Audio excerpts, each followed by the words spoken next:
King Power Stadium is the setting today for a fixture that guarantees goals in the Premier League. It's Leicester City against Tottenham Hotspur, and there are three debutants again. Well, the three debutants we saw last week in the starting 11 again this afternoon. Let's get the details of today's team moves with our commentator, John Dunn.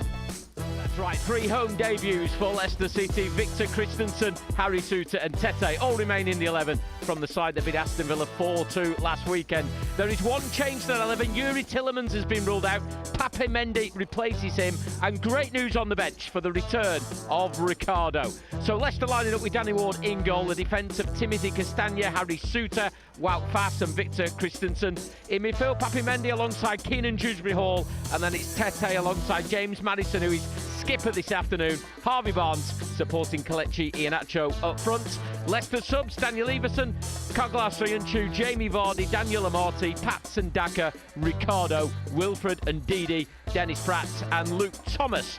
Three changes for Spurs. They beat champions Manchester City last Sunday. Two enforced changes. Hugo Lloris is injured in goal. Fraser Forster comes in for just his second Premier League appearance of the season. Romero is suspended, having been sent off last weekend. That means a Premier League debut for Pedro Porro, and Emerson Royal moves to the bench. Jaffa Tanganga comes in for him. Fraser Forster then in goal. The defence is Tanganga, Dyer and Davis. Then the midfield four: Porro, Bentancur, Højbjerg and Perisic. And then it's Son, Kane and Kulusevski up front. On the Spurs bench, Brandon Austin is the goalkeeper. And then it's Skip, Sanchez, Richarlison, Emerson Royal, Danjuma, Moura, Sarr and Lenglet. Thank you very much to John Dunn, our commentator. You'll be on commentary duty alongside Jerry Taggart in just under an hour's time for this game that, as I've said, guarantees goals, so watch it go and be a goalless draw today. We certainly hope that it won't be that. We've got the two Matts in the studio alongside me, Matty Fryatt and Matt Elliott. Good afternoon to the both of you. It's great to have you along. Good afternoon. Afternoon, chaps. Yeah, good to see you. Got a nice smirk on your face. As you no, I just got told off by the producer of having my glasses. We're talking about the glasses before the show, and I've gone and pulled a Ricky already. They're not on your head, at least. Today. No, exactly. Yeah. It's great to have you here as well, Matty. You were here for the last couple of away games. I think certainly the cup game against Walsall a couple of weeks ago, and you were impressed with Leicester that day, and hopefully we'll see a similar outcome today. Yeah, I think there's a lot more optimism. Obviously, the new signings coming into the team and having such a major impact last weekend. So no, I'm looking forward to this one, and against top opposition, so it should be a good one. You were supposed to be on commentary duty last week, weren't you, at Villa Park? You ended up having a front row seat for a game. Yeah. You didn't have to do any work, did you? It was a nice little Saturday afternoon for you. Yeah, worked out that way. A bit frustrating, really. I mean, you go there and you set up and everything, and frustrating all round for everyone, wasn't it? Me and Chris Parrott were actually talking into his dictaphone, I think, for 35-40 minutes of the first half, but to no avail, ultimately. But I heard you did a sterling job in my absence, yourself. Also did an even better job. Yeah, exactly. I think you enjoyed it. I spoke to him afterwards. Enjoyed the performance and especially the result. Yeah, it was encouraging, wasn't it? It's total contrast to the game against Brighton in terms of the approach from Leicester. Obviously, the influx of the three debutants there made a seismic difference, really, to Leicester's mentality, I think, and it buoyed the players that are already in the team with them coming through. And after a shaky start, conceding, you did have a few fears, really. Certainly I did at the game, because the crowd were behind Villa and they were buoyant and they've been confident, etc. But Leicester turned the game on its head, didn't they? Played exceptionally well and battled away as well, showed different qualities. The same qualities, they're going to need all of them this afternoon. Yep, we'll be taking a close look, of course, at that game with Aston Villa last weekend, certainly looking at the highlights and all the goals there, and taking a closer look at each of the debutants that are all playing again today. Christensen, of course, Tete, the man that's scoring this goal there, and of course Harry Souttar as well, all three of them impressing on their debuts. We'll take a look back at the Goal of the Month awards, so the best goals that were scored in December and January in Leicester City colours, and we'll also hear from that man there, Kiernan Dewsbury-Hall. I spoke to him this week at Seagrave as we previewed the game against Spurs today and look back, of course, at that fantastic win at Villa. It's just the type of win, really, Matty, wasn't it, that Leicester needed, the first Premier League win of 2023, and it really did come in style. Yeah, but at the same time it showed some resilience as well. Talked about the Brighton game. It wasn't probably the most prettiest of matches, but then against Villa it showed some resilience, and in the end looked devastating on the counter and the high press. That was a massive part of it. Can you win the ball back early? Players sort of in the right positions. Maddison's moved inside. Tete looks a wonderful addition, and it might take some onus off Harvey Barnes as well. You've got that pace threatening him behind, and even Iheanacho, he was vital with it. I've been saying for a while he needs a run into the team. Gets his opportunity, scores a goal, creates a couple, but it all stemmed from that press, and it was an impressive performance. Yeah, let's take a look back then at the highlights from that game at Villa Park a week ago in a thrilling 4-2 victory. In a good spot, and it's underside of the crossbar, and then on the rebound Watkins turns it in. Brilliant effort from Buendia and great reactions from Ollie Watkins, and Aston Villa in this tremendous vein of form hit the front early. Camara was extremely cool, and maybe too cool, and Iheanacho sets up Maddison, and Maddison equalises. Well, the swagger with Boubacar Camara in the way that he took the ball under pressure was admirable, but all of a sudden he found himself dispossessed, and Kiernan Iheanacho found James Maddison. Dean Watkins. Oh, deflected in! But he doesn't know whether to celebrate. It's debatable if it'll be given as his goal. Suter stuck out a boot and inadvertently turned it beyond Ward. Oh, it must be Iheanacho. It's 2-2. You knew they weren't out of this game, Leicester. The only question, was he offside? Iheanacho celebrating. It's been a ground that has been a good one for him, and he, provided there's no VAR overrule, has made it 2-2. No foul. Tielemans. Iheanacho, Tete's onside, and it's 3-2 Leicester. What a turnaround. And what a finish. That's what he's all about, Tete. Turns away from Cash. Trying to thread it through, and it does indeed reach Pratt. And Pratt makes it 4-2 for Leicester. And maybe now the game is the visitors.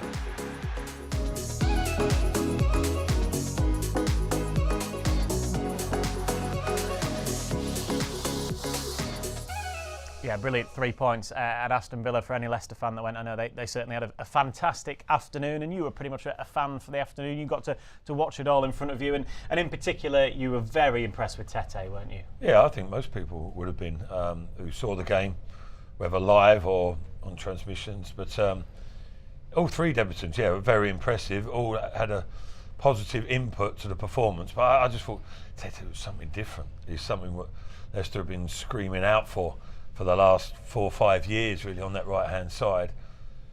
You'll see numerous clips here of the threat that he posed, but it didn't paint the whole picture. He didn't touch the ball for about 10 minutes at the start of the game, and you wondered, you know, how things were going to develop, really, with Leicester's performance as a whole, but Tete in particular. He was isolated and stranded for the first opening period, but then once he got into the game, you can see straight away. He's really quick as well, isn't he? He's quick, but he moves smoothly. He can change direction. He's got a great balance about him.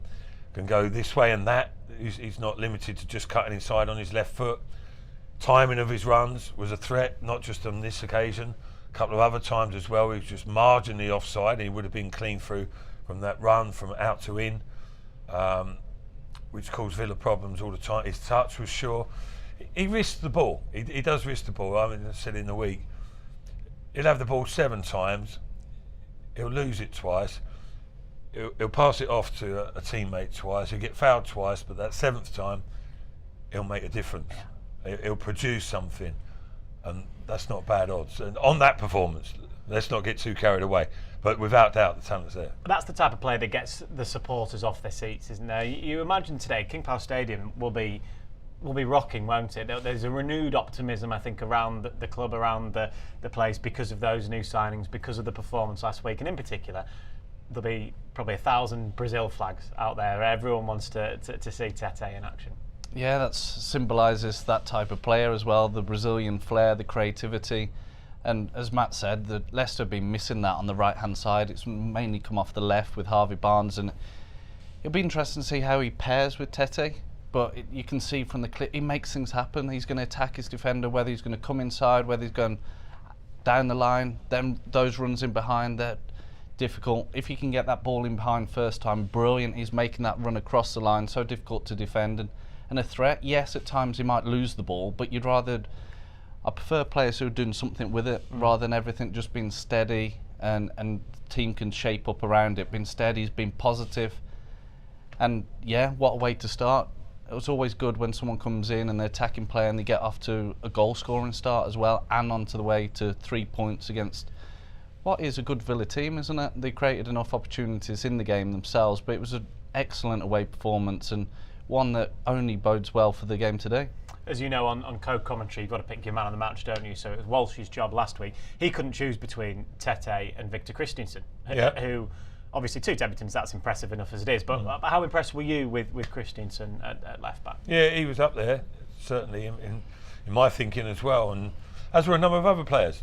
It was a team contribution, team effort last week. But Tete was a standout figure for me. But Christensen, what I liked about him was, and I think we've seen evidence of it already, his mentality. There are plenty of aspects of his game which are impressive, but against Villa, he had a tough opening 10 minutes, as did Leicester in general, up against Leon Bailey, who was the best player on the park for 10 minutes, but you hardly saw him for the next 80.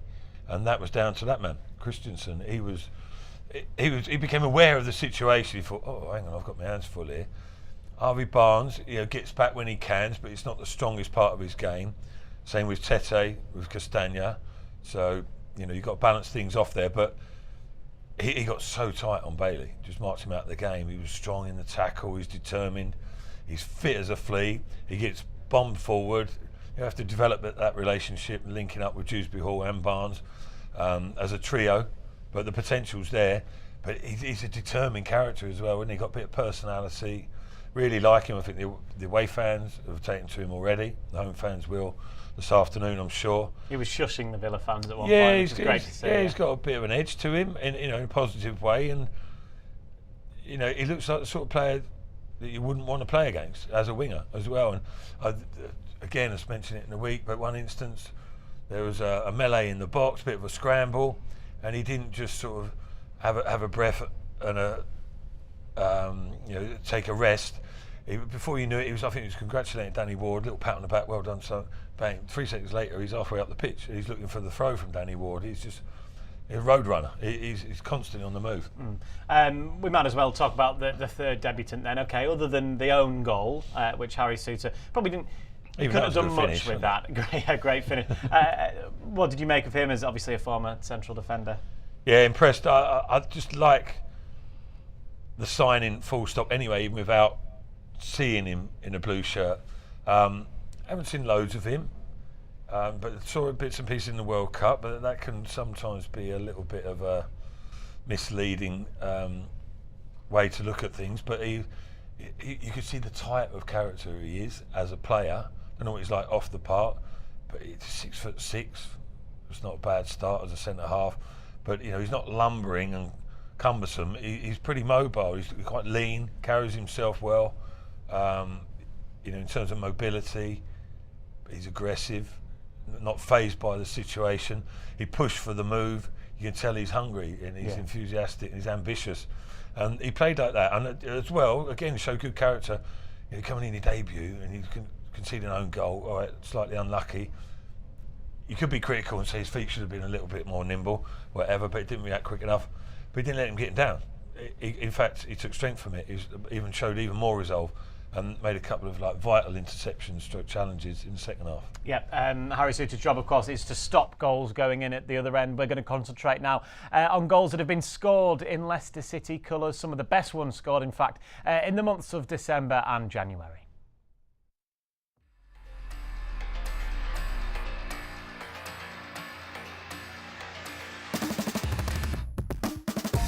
Amate.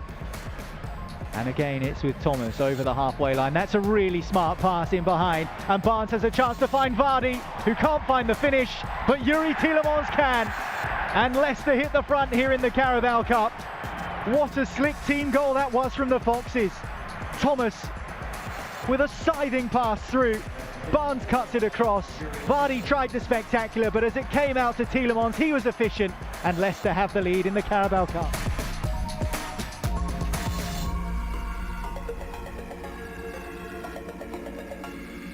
Here's Ayoze Perez, who takes the ball down perfectly in the box. Right-footed shot, and that is 2-0 to Leicester City.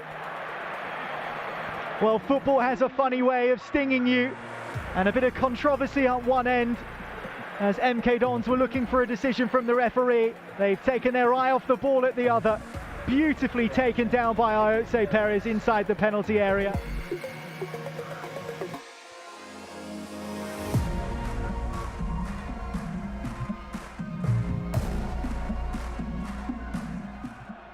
Dewsbury-Hall breaking after a layoff from Daka, and all of a sudden Dewsbury-Hall is in. Is it on goal? Is in the area, and he has scored for Leicester City. What a moment for Dewsbury-Hall, linking up with Daka and just drove into the penalty area. The space opened up for him, and he was grateful to take the opportunity, keeping his cool and slotting the ball into the bottom left corner. His second of the season, but a memorable one here at Anfield, gives Leicester an early lead.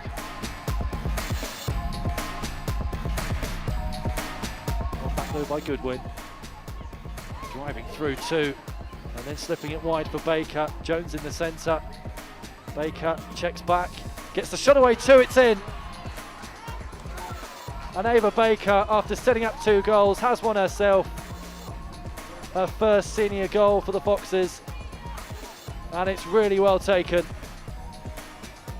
Beautifully placed into the far corner.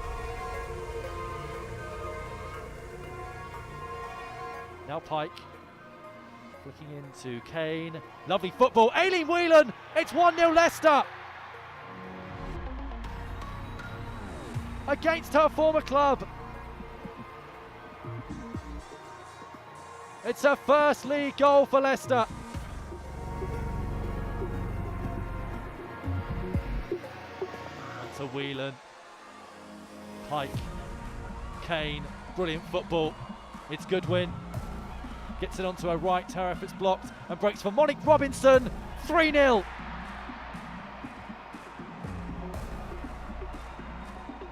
Brilliantly taken from Monique Robinson.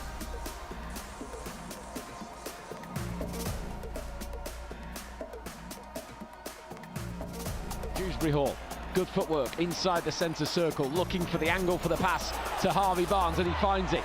Corner of the penalty area, Barnes inside the box, onto his right foot, shot charged down, handball claims, Tielemans shot blocked, Albrighton equalises for Leicester City. He's only been on the field for a few minutes, and the ball finally falling to the feet of the long-term Leicester City favourites, and right-footed from close in, he's been able to find the back of the net. His first Premier League goal since August 2021.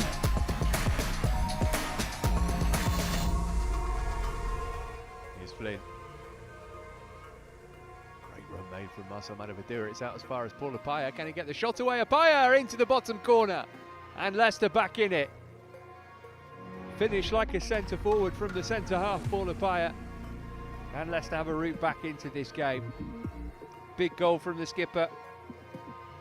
And is this the start of a revival for the Foxes?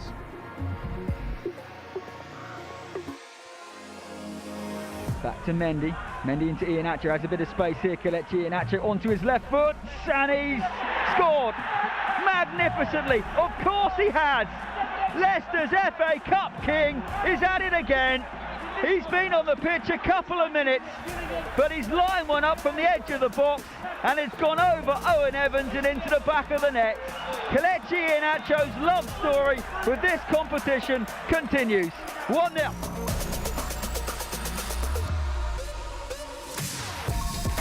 Braybrook. Different set pieces. It's Sammy Braybrook. That is stunning.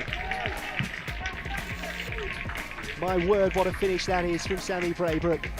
so often Leicester's shining light in this development squad.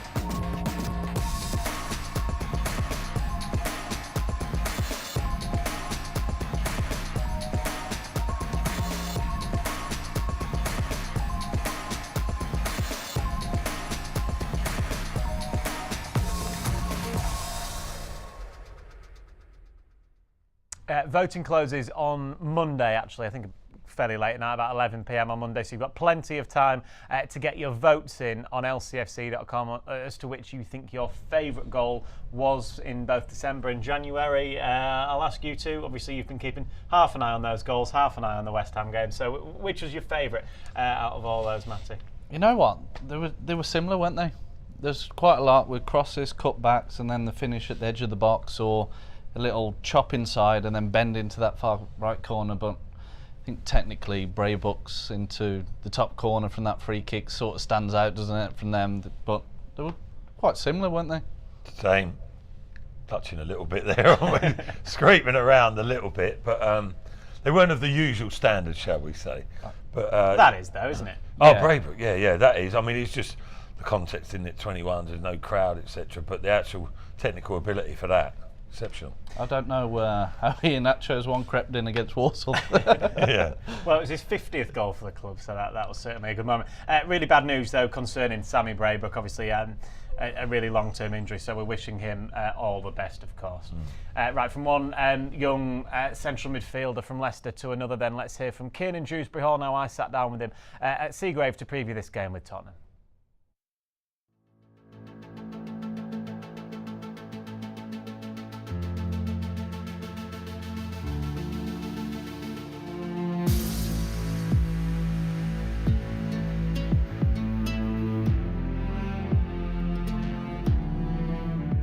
Kiernan, that was an absolutely fantastic win against Aston Villa, wasn't it? Just how good was the feeling at full time? Yeah, great feeling. Nice to get 3 points. Tough place to go, and they've been doing well in the league. So it was definitely a tough game, and showed a lot of character during the game, going behind twice. And yeah, I'm really happy. All the lads were buzzing at the full time. A lot of good performances individually, especially like the new lads coming in, look straight at home. So a really positive game, and it's put us in good stead going into this weekend. You mentioned those new signings there, the new lads. How much does that help just around the training ground and obviously in the game, just to have some new faces? Yeah, of course it helps. Freshness is always needed in football. It's nice to see new fresh faces that come in, that are motivated, determined to try and get a place into the team, and they've been great since they've been in. They've come straight in, lads have took to them, been trained really well, and as you said, as you've seen in the first game, they made an impact, all of them, in their own individual way. So we're really happy to have them here, and we're hoping that they can keep building on that going into the coming weeks. You yourself had a big impact in the game, obviously playing a really important part in the first equaliser. How important do you think that was at that stage of the game? Yeah, it was very important. Of course, going behind early wasn't ideal, wasn't the start we wanted, but it was a great response to manage to get an equaliser pretty soon after. So that was part of the game plan. We wanted to press them high and try and trap them in moments, and luckily for us, that was a time where it happened, and we managed to finish it. So yeah, it was nice goal, and I felt like just drawing more points in the first half, we continued to do that, and we got more goals from it, so it was pleasing. I imagine there's confidence then going into the game at the weekend against Spurs. Of course, as I've said before, winning breeds confidence, and the 3 points was massive for us. So we've all been in good spirits this week. It's been a good week of training, worked hard, and there's nothing to say that we can't go and get another 3 points on Saturday. We've got a tough run, but a run that we're looking forward to facing head on. So the first test is Saturday, and I'm confident, and I know the lads are, that we can go there and get a positive result. Of course it will be tough. It's always tough against Spurs, isn't it? They're coming off the back of a really good result as well against Manchester City, so both teams will go into it with confidence. Yeah, it'll be a really good game. Two teams that are chomping at the bit to try and keep a good run going in the league, and a lot of good quality will be on show. So it's about taking your chances in the game, but also being disciplined and being determined and hard to play against, and we're going to try and do that, and hopefully for the fans we're going to get 3 points and they're going to go home happy. Just finally, obviously you missed a bit of football, didn't you, in January through injury. Are you fully back to 100%? Do you feel like your game's right where it needs to be? Yeah, it was a frustrating time for me during January, missing a couple of games, which I never like to do as a footballer. And obviously, I've had a couple of games where I'm back now. It was nice to get a 90 minutes the other week, and yeah, I'm starting to feel like I'm getting back to where I want to be. Of course, you lose a bit of match fitness when you're out, but I feel like I've had a couple of games now to get back in the rhythm, and I'm looking just to kick on now. I feel good, injury-free, confident. So yeah, it's a point of the season where I personally and the team really want to push on and really want to make a strong end to the season. That was Kiernan Dewsbury-Hall, of course, speaking ahead of this game. He always speaks well, Matty, doesn't he, Kiernan? Yeah, good lad. Lots of energy about his game, and you can see he's missed a couple of games before there, and he's already wanting to prove what he can do. And he's vital, isn't he? Especially when Leicester on the front foot and the pressing really high, he orchestrates that and gets all the teammates behind him. Probably on the ball this season hasn't been the same as last season, so probably want to improve on that side of his game. But with that energy he brings to the team, it's vital. He was heavily involved in 2 of the goals from in the Villa game. We spoke to him a little bit in that interview about the first, where he closed down the Kamara, I think it was, wasn't it, on the edge of his own box for Villa. He was instrumental, wasn't he, in that goal? And there was a brilliant pass for the second goal. We'll see that in a moment. But let's concentrate on this one first. Great play, isn't it, from Dewsbury-Hall? Yeah, and it's positive mentality as well. Leicester had gone 1-0 down. And like I say, it looked a little bit ominous, even at that early stage of the game. But fair play to Brendan Rodgers, who's obviously relaying instructions to his team, but also the players out there on the park, to go and put the squeeze on a little bit. I mean, it was blindingly obvious, to be fair. Like the Villa playing out in that situation, it just invited Leicester to go and push up. But they had the wherewithal to sort of recognise that, and Kiernan in particular. But you know, Maddison was playing in like a number 10 role, but he went up alongside Iheanacho pretty much. Dewsbury-Hall in behind them, so there was 3 pressing down, and you saw the end result. And it was ultimately, it looked scruffy and scrappy, but it was actually an excellent goal. Like, well worked from Leicester's point of view, well executed, like good awareness by Iheanacho initially, and then this ball though for the second as well from Kiernan Dewsbury-Hall is wonderful. Yeah, better ball than you remember really in the build up to the goal. You're thinking it goes back out to Barnes, doesn't it? It's more about the cross, isn't it? Everyone's saying what a cross, and what a cross it was. But yeah, what a crossfield pass also by Dewsbury-Hall, which went relatively unnoticed. Yeah, when he gets on the ball like that, he can be instrumental in games. He can, and driving the team forward. At times decision making on the ball hasn't quite been there, but you see starts it off that crossfield pass and then instigating the press. And then you see with the first one, there's 5 Leicester players in the box. I know once it's finished and it's a scrappy one, even though it's really good feet from James Maddison, but they've got 5 players around it. It's really difficult. You invite Villa to receive, and then if Leicester are going to be really aggressive, it's what you want to see on the front foot, attack minded. Can we win the ball high? Creates opportunities, but always good to see Dewsbury-Hall driving forward, and he forms that sort of triangle on the left hand side. And as we mentioned, Victor Christensen, can he get involved in that triangle and the combinations between both Dewsbury-Hall and Barnes and be part of a 3 on that one side? So no, really good that he's back and full of energy. He's alongside Papi Mendy, of course, in the midfield today. Tielemans has a knock on his calf. We've heard from Brendan Rodgers. That's why he isn't in the matchday squad today. So how do you see the dynamic between Dewsbury-Hall and Mendy? You've got to work as a partnership. Obviously, Maddison will be a little bit higher playing off Iheanacho, but then if Iheanacho drops, Maddison to go further forward, but more sitting. But again, last week, sort of Tottenham against Man City, they pressed high as well. They pressed onto the 2. They'll probably sit in, so they'll probably match themselves up in a pair. But you know what Papi Mendy brings. He's going to be disciplined. He's going to protect. And when he gets the ball, he's going to play it rarely safe. But at the same time, it's just what the team need and just keep things ticking. But I expect loads of energy and go up tight against this opponent. Yep, they'll be coming up against Højbjerg and Bentancur, so there'll be plenty of energy from the 2 Spurs midfielders as well, of course. Let's take a close look then at today's visitors, Tottenham Hotspur, with Alistair Gold from Football London as well as their assistant manager.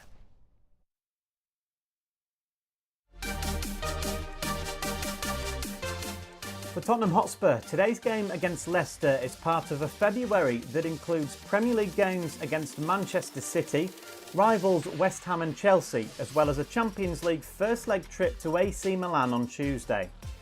For Harry Kane and co, though, the start of the month was brilliant, with a goal and victory over Man City last week, but there are still issues to contend with. So at Tottenham Hotspur, the mood seems to change day by day because they've had so many strange things happen recently. Obviously, transfer window closed, brought in a couple of decent players, especially getting Pedro Porro on the last day, which was their kind of main target. Result hadn't been great, but then they pick up a big win against Man City, which lifts everyone.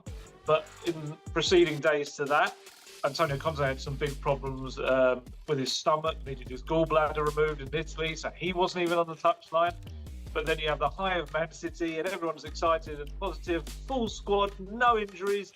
Then days later, you find out that your captain, Hugo Lloris, is out for the next 2 months. Yesterday, we found out Isa Bissouma has also got a fracture in his ankle, so he's going to be out for a considerable amount of time. As we heard there, Antonio Conte wasn't on the touchline for that game against Man City. That responsibility, however, fell to Ryan Mason and assistant Christian Stellini, who is still trying to keep feet on the ground after that fantastic result. Yes, there are sometimes a game, and we spoke before the last game, if you reach and you win this type of game, you can create a good momentum in the season. But to do this, you have to win the next and the next and the next again. And to do this, you have to work well, to be well prepared, and play with humility. And don't lose this aspect, because what changed in our mind in the last period is the way we are approaching the game. And we have to continue in this way, but to do that, we have to look in between of us and understand why we change. This is the most important thing. He flew into the UK on Wednesday and he was back on the training pitches on Thursday. You'd think by Saturday afternoon, you'd hope he'd at least be able to be in the dugout. You know, worst case scenario, you think maybe he'd be up in the stands. But I'd imagine, knowing how emotional and passionate a guy he is, he'd probably be twisting and turning and doing all the kinds of things he shouldn't do up there anyway, with the drama of the game. So you'd think he'll be on the touchline, and then it's a case of having to manage himself in a way. But yeah, we think he'll be there, and that will have a big lift on the players.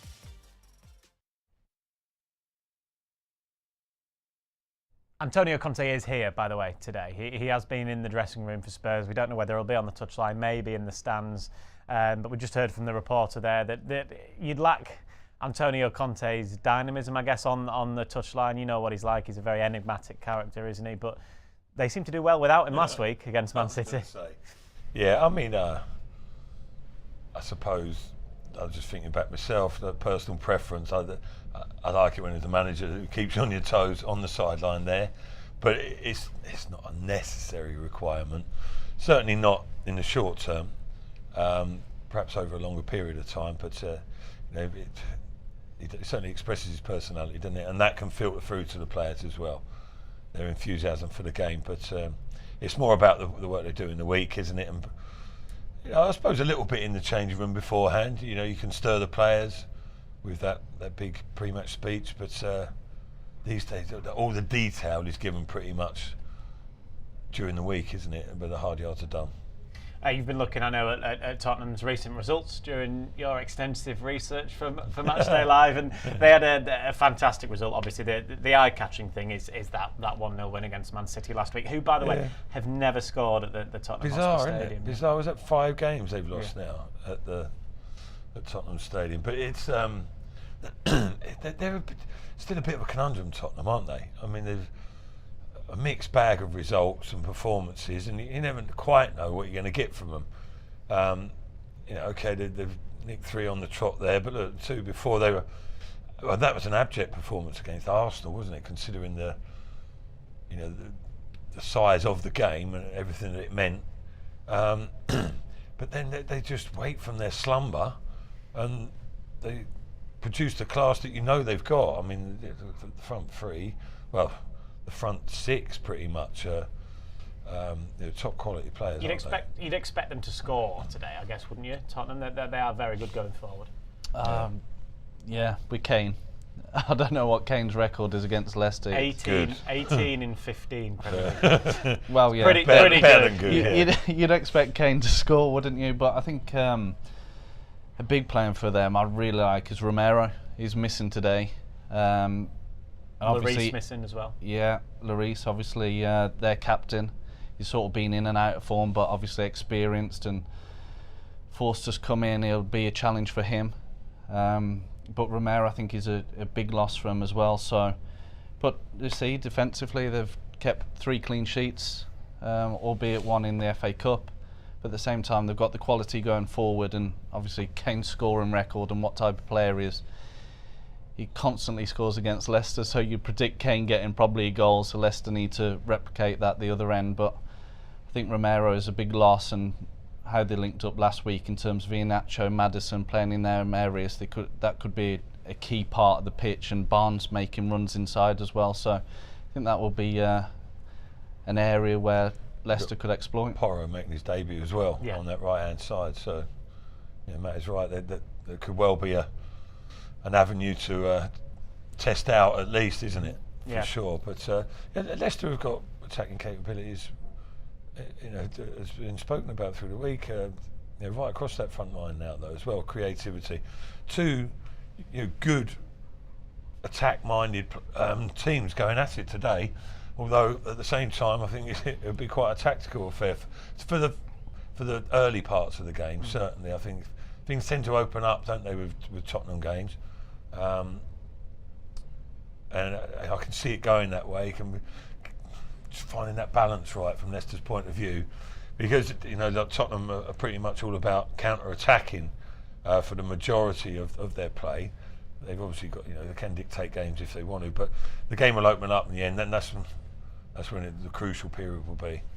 Listening in, I know we've got Jerry Taggart, who is on co-commentary today. So good afternoon to you, Jerry. I said at the very top of the show that this game guarantees goals. I know you love a stat. So 71 goals in 17 Premier League games since Leicester last got promoted to the Premier League. That's over 4 goals a game in this fixture. Yeah, and it lived up true to form, didn't it, in the return fixture earlier on in the season. This one, when was it Son that came on as a sub and scored a hat-trick? A very, very quick hat-trick indeed. Different sort of circumstances, though, I'd have to say today, Dan. But yeah, it's a game, I think, that's a bit of a mouth-watering tie, isn't it? Yeah, what are you expecting from it? Do you agree with Matt that it might start cagey and tactical and then open up in the second half? Yeah, possibly. I think, as far as Tottenham are concerned, they're in a decent run of form, as Matty Fred's already said. They've won their last 3 in all competitions. A difficult cup tie going up to Preston and winning that, keeping a clean sheet, massive. The win against Man City, clean sheet, massive. So they'll be looking to try and replicate another clean sheet today. But I think Leicester have to make sure that they expose the wide areas today, where they have a lot of attacking flair in the likes of Barnes, Tete, with the support of Castagna and Christensen. So I think that's going to be a key area of the pitch, as well as the midfield. Obviously Tielemans not in, for me, is a massive miss in a game like today. And that's no disrespect to Upasmendi, but with Tielemans' range of passing ability, I think today is one of those days where you see your top players stand out when 2 top teams come together. So big game today for Mendy in midfield. And obviously on the flip side, Leicester have got to try and stop Harry Kane and Son Heung-min. So that is the key to Leicester's success today, is can they stop their 2 talismen, running riot, as we've seen in the past, and as the stats sort of reflect. And going forward, from a Leicester point of view, Jerry, how much of an impact do you think it is that there's no Hugo Lloris for Spurs today, their captain, of course? Yeah, I don't think that's a massive difference. You got Fraser Forster and goalies, vastly experienced. Obviously, he'd have been chomping at the bit to have his you know, to get himself into the team. He got himself into the team last week. So yeah, I think nothing really. He's a good, really good number 2, and in his own right, he's a number 1 Fraser Forster. So I think, you know, it's a good replacement for Lloris.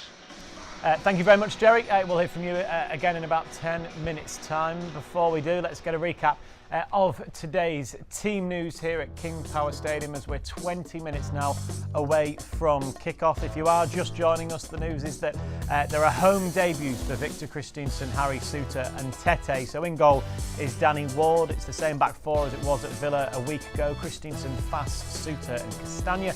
Dewsbury-Hall and Mendy in midfield, with Barnes, Maddison and Tete in behind Kelechi Iheanacho.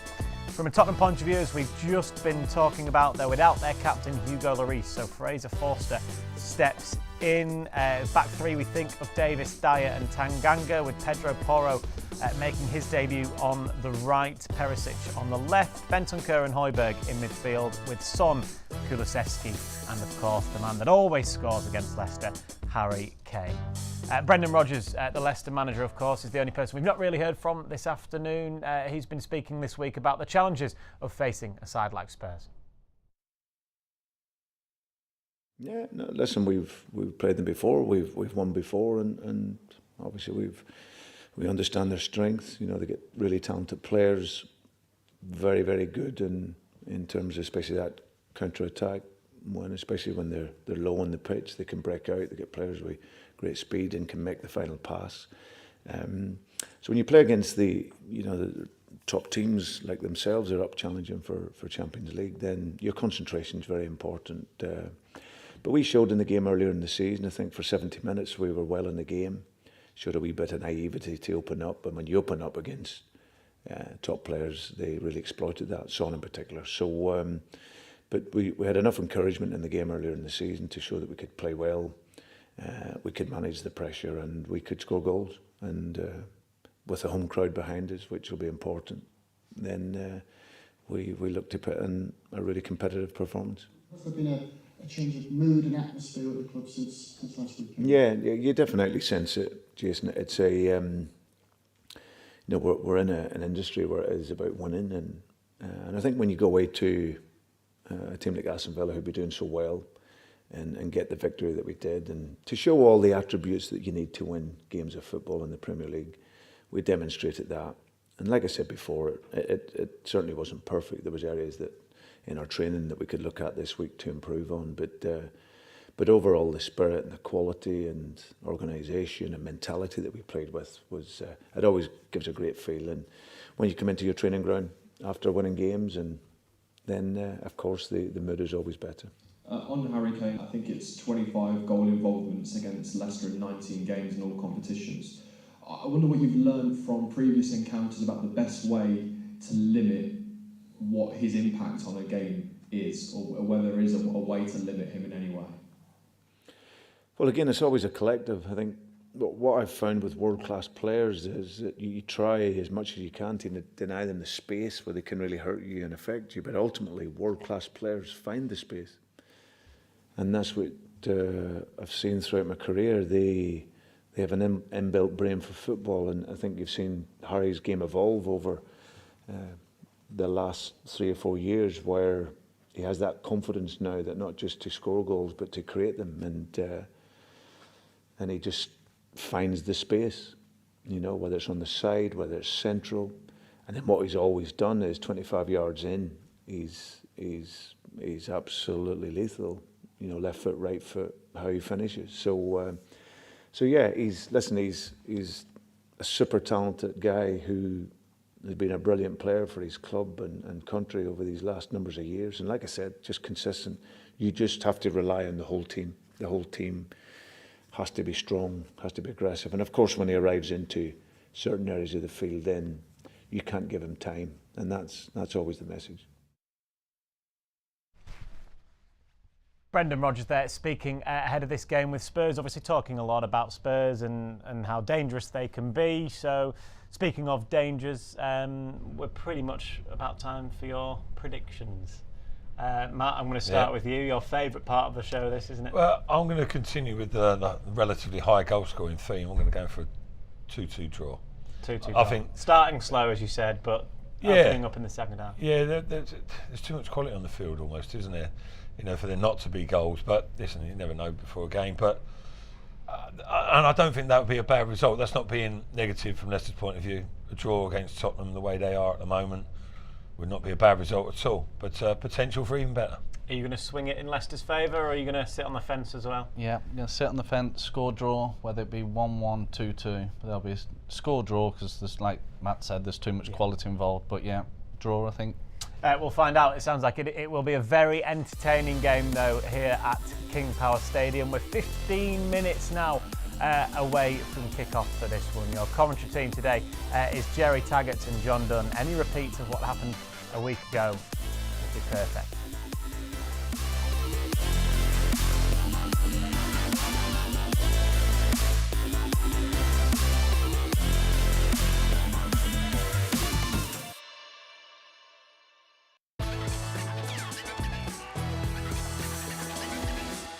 Because memories never fade, no matter how long. We'll still remember the moments of excitement and the impressions of Thailand.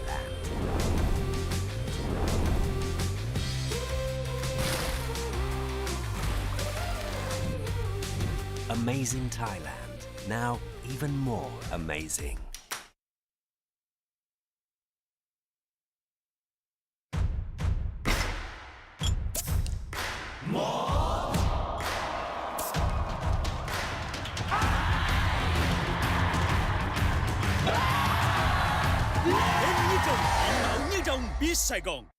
Lamiat is the belief that perfection lies within the details, where the finest ingredients deserve the finest craftsmanship. In every pursuit of perfection, there is passion and perseverance, where attention to detail inspires a masterpiece that's balanced and in harmony. This is the Lamiat philosophy, brewed into every drop of Chang beer.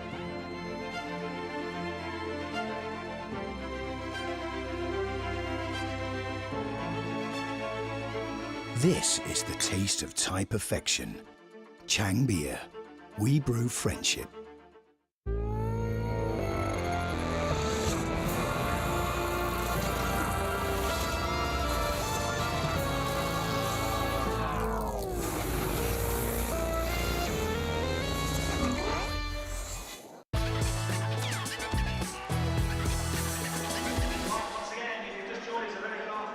Good afternoon from Filbert Way and welcome to LCFC Radio for a fourth consecutive Leicester City 3 o'clock Premier League kick-off.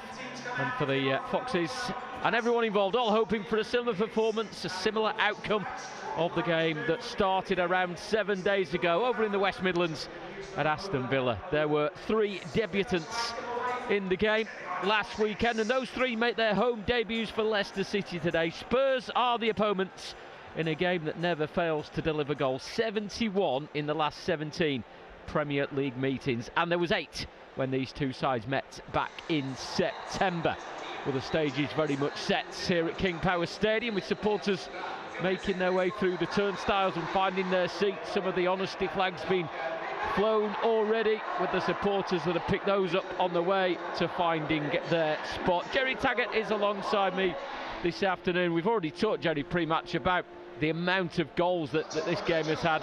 We've talked about the 8 that were, let's say, they were shared back in September, but an average of 4 goals a game, and I know we're going to give it the curse and this will be 0-0, but you do sense that there are goals in this side, particularly after last weekend for the Foxes. Scored 4, conceded 2. Yeah, I think when you look at both teams, inherently over the recent past especially, then invariably this game is what I call a proper Premier League game of football. Both teams always trying to go out and win the game, not sit back and nick a goal on the counter-attack.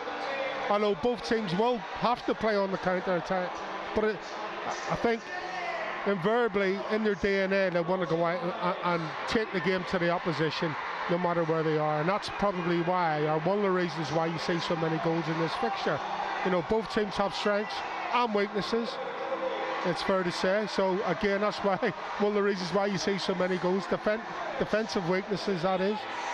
And obviously at the top end of the pitch over the past, both teams have top class forwards in their line, and that is the same today. So it's got all the makings of a proper Premier League game of football.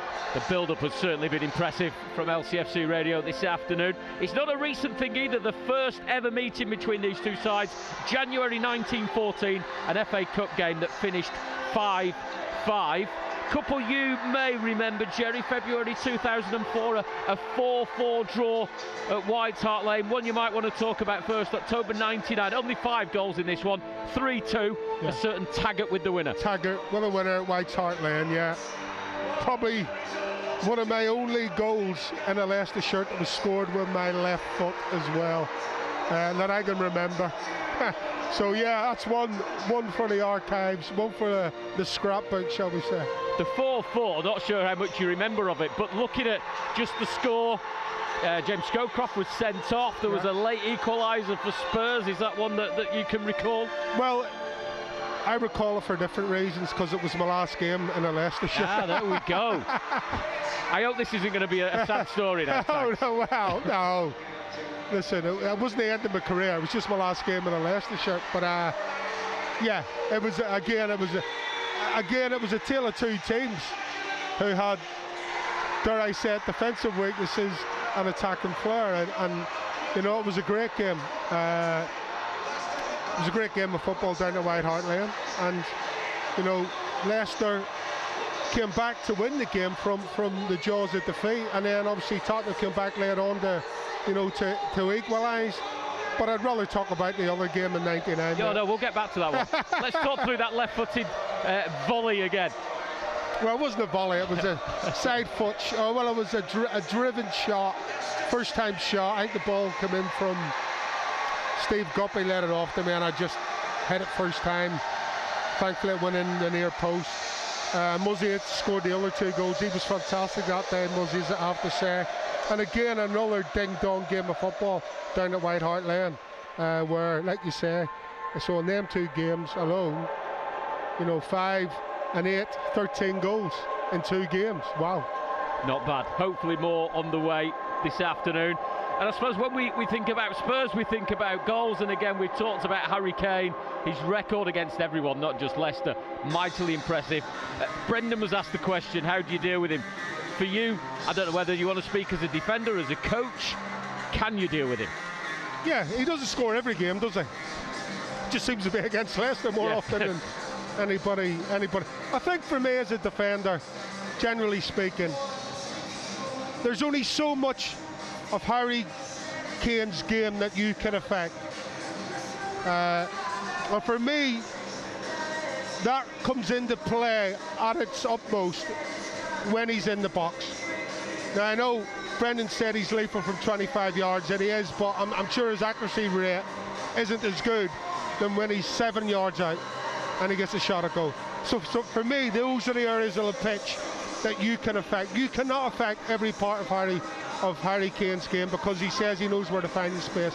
But in key moments in a game, as a defender, you have to say to yourself, there's nothing I can do about Harry Kane there, but as soon as he comes into this area, this is where I have to dominate. And I think as a defender, you have to work that out.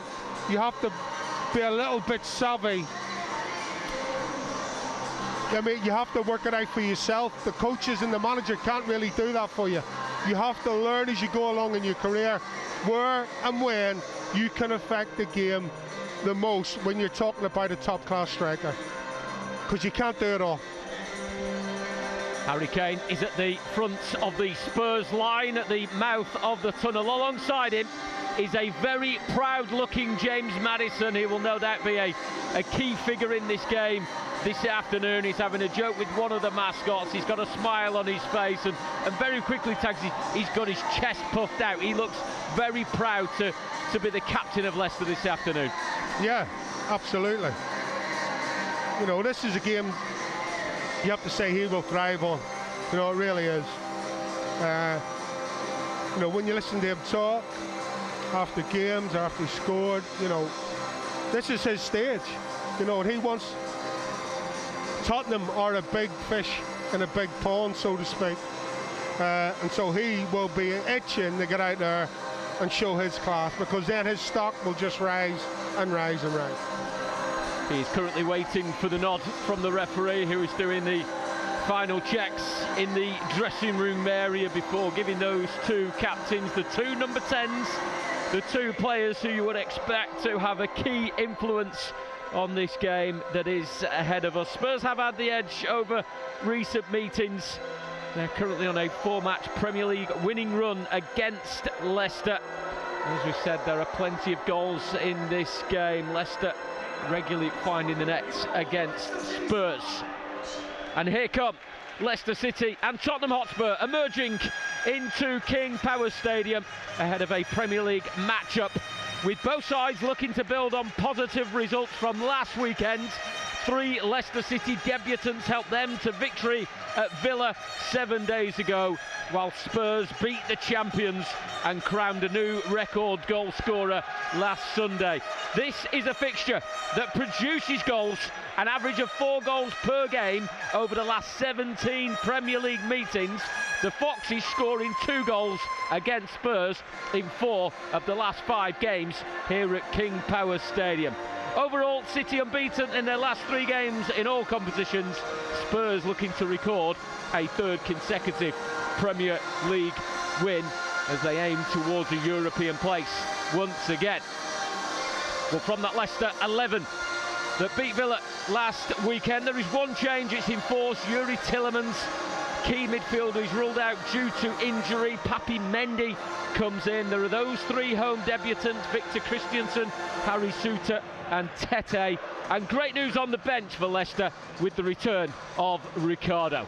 Ward in the Leicester goal, a defence of Castagna, Souttar, Fass and Christiansen. Mendy alongside Dewsbury-Hall in midfield, with Tete, Maddison the captain and Barnes supporting Iheanacho up front. For Spurs, 3 changes following the 1-0 win at home to the champions Manchester City. 2 enforced. Hugo Lloris has been ruled out due to injury. Romero is suspended and Emerson Royal moves to the bench. Fraser Forster comes in goal, his 2nd Premier League appearance of the season. Jaffa Tanganga is also in, likewise, only his 2nd Premier League appearance of this season. And there is a debut for Pedro Porro. As Foster lines up in goal, Tanganga, Dyer and Davis in front of him. In midfield, it's Porro, Bentancur, Højbjerg and Perisic, with Son and Kulusevski supporting Kane up front.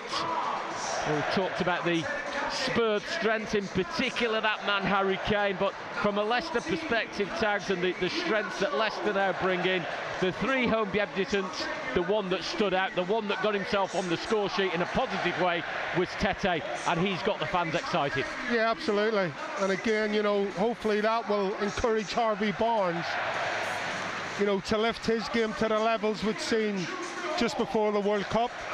I still don't think he's back at that level, although I think he played really well last week, Harvey, against Villa.